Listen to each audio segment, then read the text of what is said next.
Bismillah, alhamdulillah, vassalatu vassalamu ala rasulillah. Ana Allohga hamd va sanolar bo'lsinki, O'zbekistonimizdan kelgan hojilarimiz Ka'ba-i Muazzamani ziyorat qilishlik asnosidalar. Ziyoratlar qabul bo'lsin. Alloh quvvat bersin ammalaringizga. Marhamat qilinglar. Allohumma yassir va la tuassir va tammim bil xoyr. Xudo oson qilsin. Qabul etsin dargohiga. Muborak bo'lsin ammalaringizga.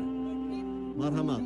Hojilarimiz dunyodan kelgan hamma hojilar qatorida Allohning baytini ziyorat qilishmoqda bugun.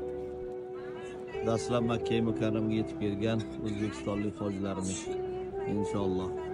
Va bu jarayon inshaalloh bardavom bo'ladi.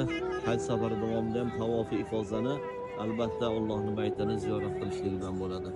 Alhamdulillah. Allohga shukr, yetkazganiga shukr.